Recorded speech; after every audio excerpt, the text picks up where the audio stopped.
कि हम जा रहे हैं मम्मी ड्यूटी और चल गया बाबू। 2 तारीख को मॉर्निंग में आते हैं, होली में आएंगे। नमस्कार, मैं आशुतोष आनंद और आप देख रहे हैं एक्सप्रेस न्यूज। इस वक्त हम मौजूद हैं राजा भीटा में देवेंद्र पंडित के घर पर। आप पीछे जो शोर सुन रहे हैं, इससे सहज अंदाजा लगाया जा सकता है कि एक परिवार का जब एक पुत्र परिवार को छोड़कर चला जाता है तो पूरे परिवार पर क्या बीतती होगी आप समझ सकते हैं। परिवार वालों को यह हौसला है कि हमारा बेटा देश की रक्षा में शहीद हुआ है, लेकिन इस बात का गम है कि घर का एक मालिक, एक युवा, एक पिता और एक बेटा इस दुनिया को छोड़कर चला गया है।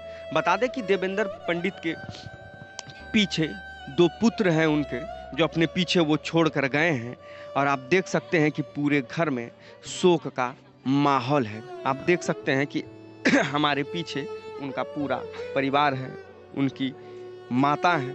इनसे बात करेंगे। साहिबगंज से गया है ना।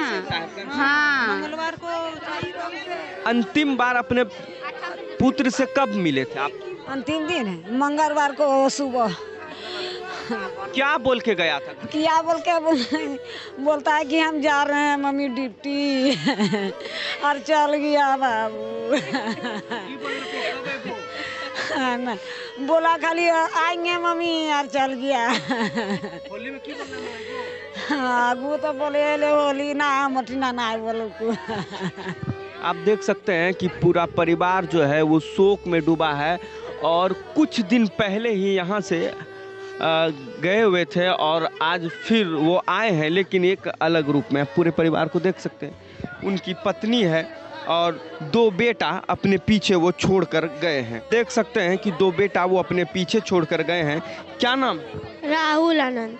पापा से आखिरी बार कब मिले? परसों। क्या कह के गए थे? सोए हुए थे। हाँ। क्या नाम हो आपका? रोशन। पापा से आखिरी बार कब मिले थे? आखिरी बार मंगल दिन। हाँ, मंगल। बच्चा है, अभी इनको ज्ञान नहीं है एक पिता के खोने का। उनकी वाइफ है, आप देख सकते हैं कि काफ़ी असहज महसूस कर रही हैं, बोलने की स्थिति में नहीं। आप समझ सकते हैं कि किसी के पति अगर इस हाल में उनको छोड़कर जाएं तो आप उसकी कल्पना भी नहीं कर सकते हैं। 2 तारीख को मॉर्निंग में आते हैं, होली में आएंगे। आप देख सकते हैं कि पूरे परिवार में जो शोक की लहर है, यहाँ पर ग्रामीण दूर दूर से आए हैं अपने लाल को देखने के लिए, देवेंद्र पंडित को देखने के लिए। और आप देख सकते हैं कि पूरा घर जो है वो शोकाकुल में है। आप पूरी परिस्थिति को आप समझ सकते हैं कि एक जवान बेटा जब इस दुनिया से चला जाए। पिताजी हैं देवेंद्र पंडित के पिताजी हैं हमारे साथ। चाचा, कब आखिरी बार मुलाकात हुई थी आपसे? नहीं, आखिरी बार हमको भेंट नहीं हुआ है, पहले भेंट हुआ था। कितना दिन पहले? करीब 12-13 दिन के पहले। क्या बात करके आपसे वो गए? वो तो बोला कि नहीं हम जा रहे हैं ड्यूटी, इतना ही बोला और कुछ नहीं बोला। आने की बात किए? नहीं, आने की बात नहीं की थी। सरकार से क्या मांग है, क्या चाहते हैं अभी आप?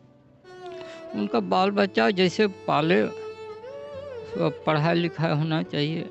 उसका परिवार भी है, उसका परिवार भी कुछ मिलना चाहिए, कुछ होना चाहिए। अच्छा, देवेंद्र जी के ससुर हमारे साथ हैं। सर, क्या कहेंगे जिस प्रकार से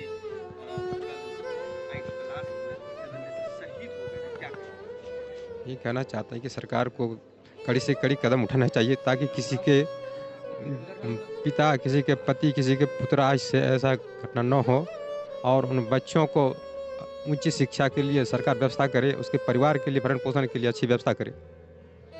क्या कहेंगे? आज के दिन कहना भी बहुत मुश्किल है, लेकिन क्या कहेंगे, सरकार से क्या चाहते हैं?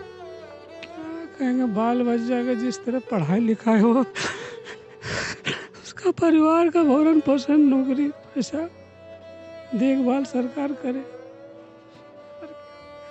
देख सकते हैं कि सब कोई जो यहाँ पर है शोक में डूबे हैं, कह नहीं सक रहे हैं, अपनी भावनाओं को व्यक्त नहीं कर रहे हैं। देवेंद्र के मामा जी भी हमारे साथ हैं, उनसे भी बात करेंगे। क्या चाहते हैं? हम सरकार से यही मांग करते हैं कि उनके बाल बच्चे, पत्नी एवं घर समाज प्लस उग्रवादियों को जल्द से जल्द सफाया करके और आने वाले भविष्य जो है, और जिनका बेटा या पत्नी या बाल बच्चे कहीं और इस कार्य में हो, उनको सारी व्यवस्था किया जाए ताकि भविष्य में ऐसा कोई घटना नहीं हो सके।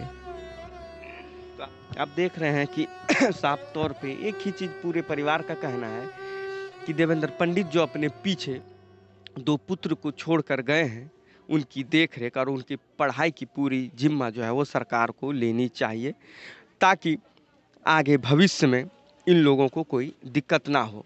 बता दें कि पूरे परिवार का यह भी कहना है कि ऐसे उग्रवादी संगठनों को, सरकार को जल्द से जल्द ऐसे उग्रवादी संगठनों पर काबू पाकर ऐसे संगठनों को ख़त्म करना चाहिए, ताकि किसी का बेटा या किसी का पति फिर दोबारा इस तरह से शहीद ना हो।